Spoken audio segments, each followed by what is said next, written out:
Now, I want to introduce two people who will frame our conversation about design, and I think you'll have a better feeling after you hear them talk about why we decided to organize the conference around this idea. These folks live and breathe design every day. I'm looking forward to hearing their insights and then bringing the panel on for a conversation.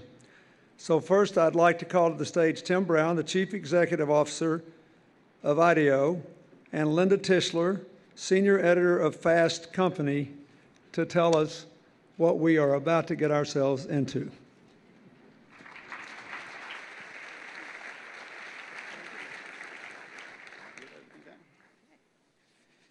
All right, first design challenge is to figure out where the controls are on this seat so I can get my...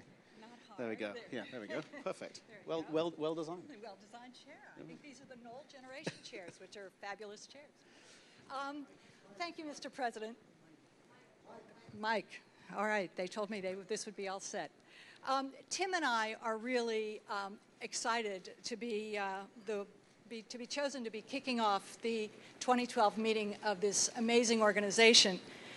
We're especially delighted to be here because design is a subject that is dear to both of our hearts. But it may seem an unusual choice of themes as a way to approach big global problems like poverty and hunger and health and education. That's because design itself tends to be a word that really confuses people.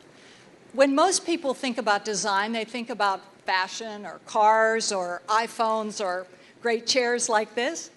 And for those people, we might be an odd pair to be launching this conversation. Indeed, to paraphrase our host, with all the world leaders here today, it takes some brass to ask a design dude to launch a conference on global problems. There you go.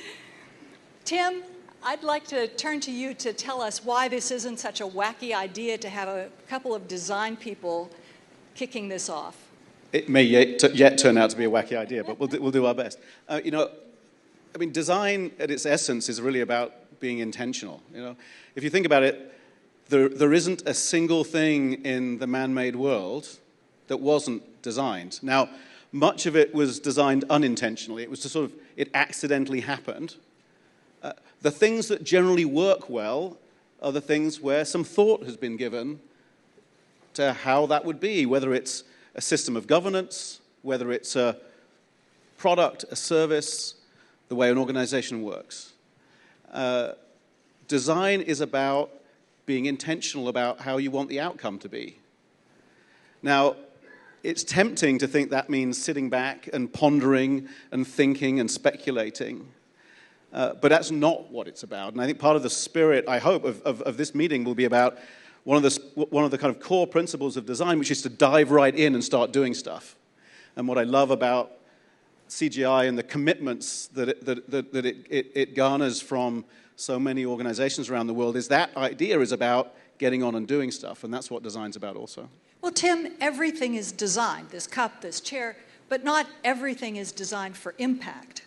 And really, the theme here is designing for impact. So how do you distinguish between stuff that's just cool and stuff that really makes a difference? I would argue that actually everything is designed for impact. It partly is about how you want to define impact. I mean, from my view as a designer, great design is anything that serves the needs of the community you designed it for, right? So if I design this cup and it meets your needs when you take a drink of water really well, and it was a price that was affordable, and it's comfortable to use, and you don't spill the water down your front when you're drinking it, then I've created impact with that. And if millions of people decide that that's the right cup, I've created quite a lot of impact, and I've probably created some economic impact for the company that made them too.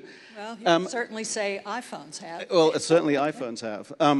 And I think we're talking about the same basic idea here. If we don't deeply understand the communities that we're trying to serve, then we cannot design for impact. If we do deeply understand the communities we are trying to serve, and by understanding I mean really either tapping into the community itself to help us design the right outcome, or being deeply embedded enough in those communities to really understand their needs. If we do that, then those insights lead to ideas that ultimately lead to things, whether it be given products, systems, services, whatever it might be, that meet their needs. And we do that for enough people at enough scale, we create impact. That's great, but let's get it out of sort of the airy-fairy realm and talk about some real projects that IDEO has done that illustrate a design with impact. Have you done anything recently that you think is particularly noteworthy? Well, I think when we're talking about the kinds of challenges that CGI and the community of CGI is addressing, then we're talking about complex global challenges.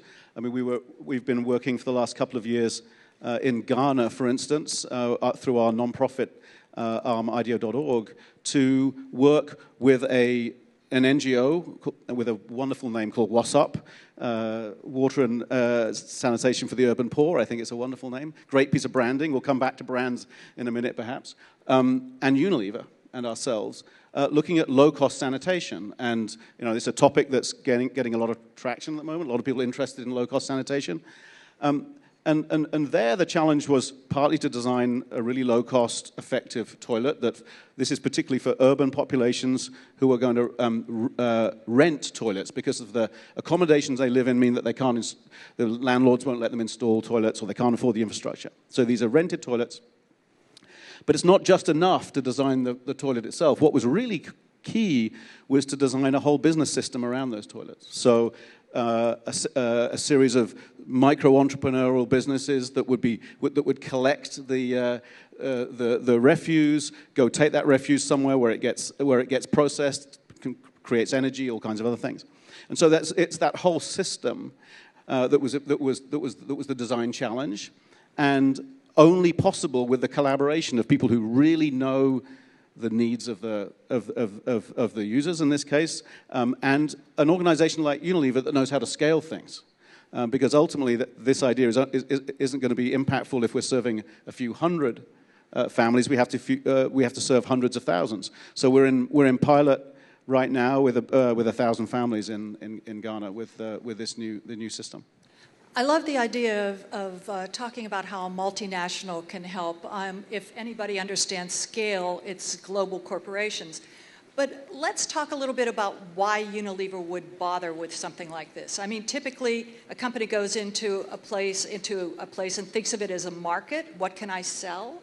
What's in it for a global company? What's in their self-interest about this? I think more and more, in our experience, we're seeing global companies realizing two things. Firstly, that, and this is an idea that C.K. Prahalad promoted with his book many years ago, which is that we've got to make markets, and we've got to help people come out of poverty if we're going to have the markets that we wish to serve in the future. And so I think that's one reason why big businesses gets involved in these kinds of projects. But the second reason, which I think is in many ways an even more interesting one, which is these markets don't necessarily evolve in identical ways to the ways that we've seen in the West. And if you're not there understanding it, if you're not there seeing, because cultural practices, for instance, make a huge difference to how markets evolve. If you're there and involved and part of creating them, you have an opportunity to understand those and then an opportunity to serve those markets later. So there's something in it for the people you're trying to serve, but there's also something in it for the businesses that are there getting involved. You bring up a problem that has been a criticism for well-meaning Western organizations who have tried to come up with solutions, often in developing countries. They go away, and then the solutions that they have aren't sustainable by the local population. Let's talk about how the design process can address a problem that could potentially help avoid those kinds of pitfalls. When you get a design brief, what do you do? What do you do first? Well, design always starts off with a question, right? How might we help these sort of people in this sort of way? And you've got to make sure that question's the right question, not too large scale, not too small scale. But then the first thing we always do, and I think all good designers do, or whatever, whether they come from a design profession like me or from some other area, is just go out and really understand and really spend time in the field and get to and understand all the constraints, right? Because one of the constraints for any, let's say it's a new product you're developing, has to be that it's sustainable in the market you're developing it for. That's as true if you're designing a new washing machine for North America as it is if you're designing a water pump for farmers in Rwanda. You know, it's got to be sustainable in the environment that you're putting that product. So you've got to understand everything about that environment. You've got to just understand, can people repair the product? Are those materials available? Can you market the product when you've designed it? One of the biggest challenges with, if you like, great design in many of these markets is there aren't the marketing channels that we're used to. And it's very hard to connect to the people who can most benefit from those designs. Another place where large companies can help. And then once you've done your ethnographic research and you come back and you have all this data, what do you do next? Well, you don't actually come back. I mean, more and more today, we are jumping straight into prototyping ideas in the field. So, for instance, doing another water and health project recently where within 2 days of getting into Kenya, the team was prototyping new water services. They'd created a little brand and started a few kiosks to learn the kinds of products that were appealing to people. So they weren't even coming back with the insights. They were staying there and developing the first ideas. And I think that's more and more important, will be more important. And it doesn't matter what the problem is. It could be a new service. It could be some new infrastructural idea, whatever it might be. You know, and it leads to another important idea, which is for us to really be able to increase the level of impact we have through designing better, we're going to have to increase the design capacity of many other parts of the world. That it's not actually enough to bring it back to Western Europe or bring it back to North America. It's not enough to have great designers in the places in the world that we already have them. We have to increase the design capacity in many parts of the world. And, you know, there are organizations that are trying to do that. I know, Michael Murphy of Mass Architects, they're about to put a center into Rwanda to start being able to do architecture. I know they've worked really successfully with Paul Farmer, and to start to build design capacity in Rwanda. We have to see that, we have to focus on that. It's not enough just to have great designers in Silicon Valley or in London or wherever it might have been in the past. The other thing that we should probably talk about is you've mentioned that often these are very resource-constrained places. I did a story about an architect in Burkina Faso who was trained to be a carpenter, but there was no wood there because it's a desert. So a little bit of a challenge. He turned to what he had on hand, mud, and made a great library and school out of that. Why is it not so bad to be resource constrained? Constraints actually often offer us the opportunity to be at our most creative. And indeed, the worst brief to give anybody you're asking to design something is a blank piece of paper. So tell them you can do anything, and they do. It's very hard to do anything. It's really so. Constraints are very helpful in the design process. So, for example, we've been working on a project recently to design a new education system for Peru. Privately funded education system, 200 schools, designed to deliver education at $100 a month for sort of emerging middle-class families in Peru. Now, there are some things about Peru. There aren't very many teachers available. So kind of the conventional models that we have in the West don't work. So that's a constraint. So to design around that, we took some of the ideas from the Khan Academy, for instance, which is a wonderful education startup here in America, and combined those with a new design for schools and schoolrooms, and so that we can have fewer teachers, more students, but still very high quality education.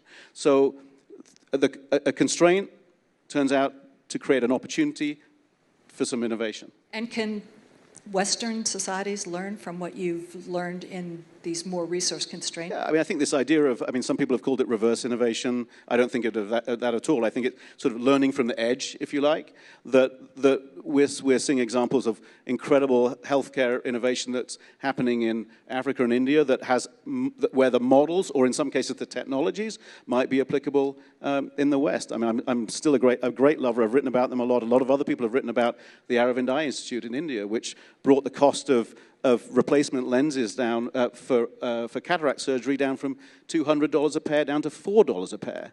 And now they're the biggest manufacturer of this technology in the developing world. That same technology, there's no reason why it can't come back to the West. Tim, unfortunately, our time is running out. You and I could talk all day about this stuff, but if you had to leave this group with a message about designing for impact, what's your challenge to them? What would you have them think about? I'd say two things. Firstly, it's very tempting when we use the word design to think, as you said right at the beginning, Linda, we'll think about the object, the product, the service, and that's important. But actually the whole system around whatever it is you're trying to do out in the world is an opportunity for design. So whether it be the business system, the business model that's around it, whether it be the organizational models you're using to get things done, they're all design opportunities. The processes you use to get things done, they're all design opportunities just as the product or the services. So think about that. Secondly, design is about, good design comes from diving in and getting on with things. Don't spend all your time sitting back in meeting rooms, discussing how it might be, figure out how to build your first prototype, and do that as fast as you can, and learn from that. Design is a process of learning from doing, not learning just from thinking and talking. So look for the first opportunity you can to prototype, learn from that, do it again, do it again, do it again, and evolve to the best solution. So I'd really encourage, whatever challenge you have, think about, where do I get to build my first prototype? So the perfect is the enemy of the good. I think we evolve to perfect rather than define perfect at the outset. Even masters of great design like Steve Jobs evolved towards perfect. They didn't get it right. He didn't get it right out of the gate first time. Well, I think that's a great message for all of us to use in all of our lives as well as solving global problems. So thank you, Tim. Thank you, President Clinton. You're doing great work, all of you. Thank you for having us here.